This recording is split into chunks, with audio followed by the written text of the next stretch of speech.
తెలంగాణ, జై బీసీ, జై పూలే. అందరికీ నమస్కారం. తెలంగాణ జాగృతి ఆధ్వర్యంలో గత 2.5 సంవత్సరాల క్రితం నుంచి మొదలుపెట్టి మరి అసెంబ్లీలో పూలే గారి విగ్రహం ఉండాలని మేము డిమాండ్ చేయడం జరిగింది. ఆనాడు అనేక మంది అనేకమైనటువంటి మాటలని మమ్మల్ని విమర్శించారు.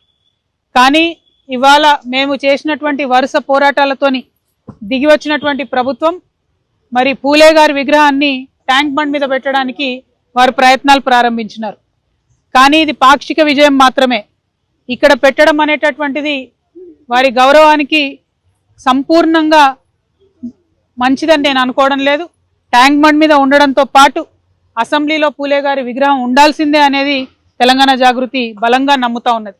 మరి ఇవాళ కాంగ్రెస్ ప్రభుత్వం పెట్టకపోతే రేపు పొద్దున జాగృతి ప్రభుత్వం ఏర్పడ్డప్పుడైనా పూలే గారి విగ్రహాన్ని అసెంబ్లీలో ఖచ్చితంగా పెడతామని తెలియజేస్తా ఉన్నాం. మరి ఇక్కడ ఇవాళ మేము సైట్ విజిట్ చేయడం జరిగింది.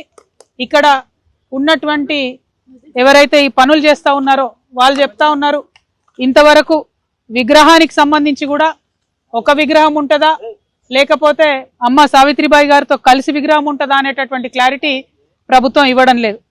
అదేవిధంగా మేము కోరుతా ఉన్నాం, ఎప్పుడంటే అప్పుడు ప్రజలు వచ్చి వారికి నివాళులు అర్పించుకునే విధంగా, వారి నుండి స్ఫూర్తి పొందే విధంగా ఏర్పాట్లు ఉండాలి.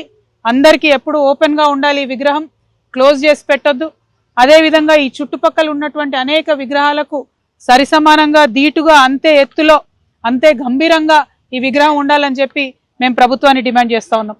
విగ్రహాలు ఒకటే కాదు, బీసీల రిజర్వేషన్ పట్ల కూడా మరి ప్రభుత్వం చిత్తశుద్ధితో లేదనే విషయం మొన్న జరిగినటువంటి మున్సిపల్ ఎన్నికల్లో మనందరం కూడా చూడడం జరిగింది.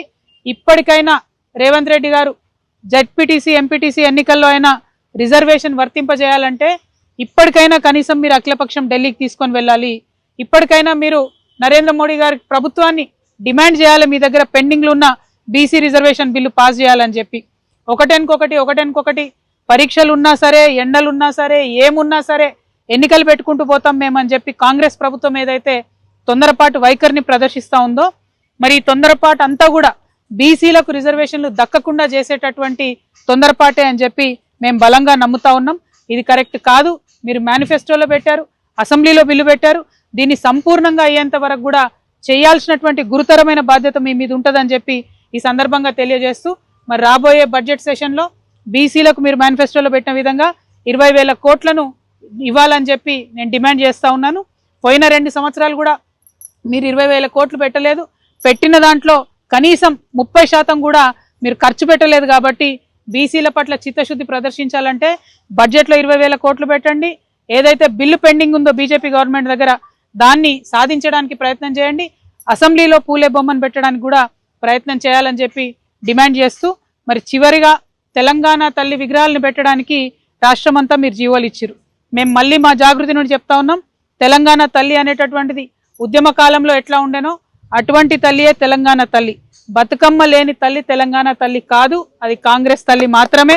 మీరు ఎన్ని విగ్రహాలు పెట్టుకున్నా, మీ అధికార దర్పం ప్రదర్శించి ఎన్ని జీవోలు ఇచ్చినా ప్రజల హృదయాల్లో మాత్రం ఆ బొమ్మకు అమ్మ స్థానం లభించదని చెప్పి తెలియజేస్తూ, బీసీల పట్ల మీ చిత్తశుద్ధిని ప్రదర్శించుకోవాలని ముఖ్యమంత్రి గారిని డిమాండ్ చేస్తా ఉన్నాను.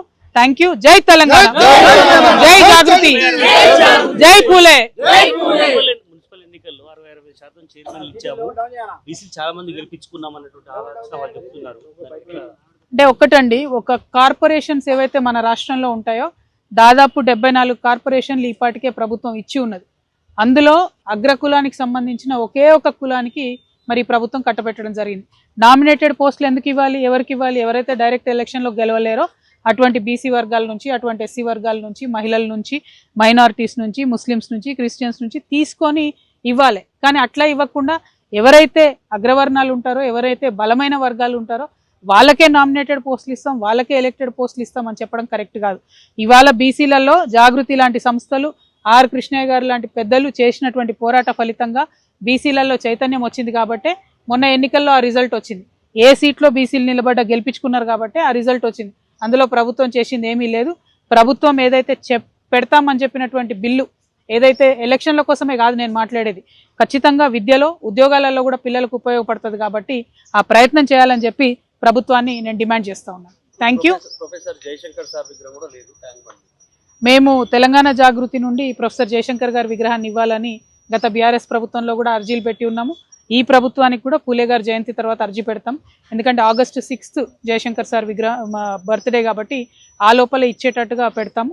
మేము తెలంగాణ జాగృతి యాజ్ ఎ ఆర్గనైజేషన్ మేము టేక్ కేర్ చేస్తాము. వారు ఏదైనా ప్లేస్ మాకు అలొకేట్ చేస్తే సంపూర్ణంగా ఖర్చు ప్రభుత్వానికి లేకుండా మన తెలంగాణ ఆత్మగౌరవానికి ప్రతీక అయినటువంటి జయశంకర్ సార్ని నిలబెట్టుకోవడానికి మేము ముందడుగేస్తాం. ప్రభుత్వానికి పూలే జయంతి తర్వాత అప్లికేషన్ పెడతాం. నిధులు విడుదల చేసింది కదా రాష్ట్ర ప్రభుత్వం తెలంగాణ తల్లి విగ్రహం పేరిట. గతంలో బీఆర్ఎస్ ఒక స్టేట్మెంట్ చేసింది, సెక్రటరియట్ ఎదురుగా ఉన్నటువంటి రాజీవ్ గాంధీ విగ్రహాన్ని తీసేస్తాం, సెక్రటరియట్ లోపల ఉన్నటువంటి విగ్రహాన్ని కూడా తీసి తరలిస్తాం, ఒరిజినల్ తెలంగాణ తరలి. మరి ఇప్పుడు రాష్ట్ర వ్యాప్తంగా పెడతా ఉంటారు, నిధులు విడుదల చేస్తుంది. మీరు ఏంటి మీ స్టేట్మెంట్? నేనేమంటున్నా, ఇవాళ అధికారం ఉంది కాబట్టి ప్రతి చోట పెడతాం, ప్రతి కలెక్టరేట్లో పెడతాం అంటున్నారు కదా. అట్లా బలవంతంగా ప్రజల మీద ఒక ప్రతీకను రుద్దినటువంటి ఏ ప్రభుత్వాలు కూడా బాగుపడలేదు. వినాశకాలే విపరీత బుద్ధి అంటారు. కాబట్టి ఆ ప్రయత్నం కాంగ్రెస్ ప్రభుత్వం చేస్తుందని నేను అనుకుంటున్నా. అట్లా చేయకుండా ప్రజలకు నచ్చినటువంటి విగ్రహాలను పెడితే ప్రజలు హర్షిస్తారు. అంటే మున్సిపల్ ఎన్నికల్లో గొడవలు జరిగాయి, కేతనపల్లిలో సుమన్ అరెస్ట్, ఇట్లాంటి అంశాలు ఎట్లా చూస్తుంది పార్టీ? అంటే ప్రజలు హంగ్ తీర్పు ఇచ్చారండి. ప్రజలు సంపూర్ణంగా ప్రజల విశ్వాసాన్ని ఏ పార్టీ కూడా చూరగొనలేకపోయింది. బీఆర్ఎస్ పార్టీ ప్రతిపక్షంగా విఫలమైంది కాబట్టి ఏ ఒక్క హామీ కూడా నెరవేర్చకుండా కాంగ్రెస్ పార్టీకి ఇలా బెటర్ రిజల్ట్ వచ్చింది. అదే బీఆర్ఎస్ పార్టీ అడుగడుగున నిలదీసి ఉంటే ప్రజలకు కొంచెం కాన్ఫిడెన్స్ వచ్చేది. అట్లా కాకుండా మిక్స్డ్ రిజల్ట్ రావడానికి బీజేపీ కానీ బీఆర్ఎస్ కానీ ప్రతిపక్షాలుగా విఫలమైనవి. కాంగ్రెస్ పార్టీ ఒక్క హామీ నెరవేర్చకపోయినా బెటర్ రిజల్ట్ వచ్చిందంటే డబ్బు అధికారము అన్నీ వాడుకున్నారు. ఎక్కడెక్కడైతే హంగ్ వచ్చిందో, ఇండిపెండెంట్స్ ఉన్నారో అక్కడ అన్ని చైర్మన్లు కాంగ్రెస్ కైవసం చేసుకున్నది. సో క్లియర్గా అర్థమవుతా ఉంది. సో ప్రతిపక్షాలు ఎక్కడైతే విఫలమవుతాయో ఇట్లా ప్రజాస్వామ్యం అపహాస్యం అవుతుంది. కాబట్టి మేము ప్రతిపక్ష పాత్ర పోషిస్తున్నాం. మేము అన్ని విషయాల్లో గవర్నమెంట్ ఎండగడతా ఉన్నాం. బడ్జెట్ రాబోతా ఉంది కాబట్టి అన్ని విషయాల్లో కూడా ప్రభుత్వాన్ని అడుగుతాం. ఉండబోతుంది. Thank you. జై తెలంగాణ.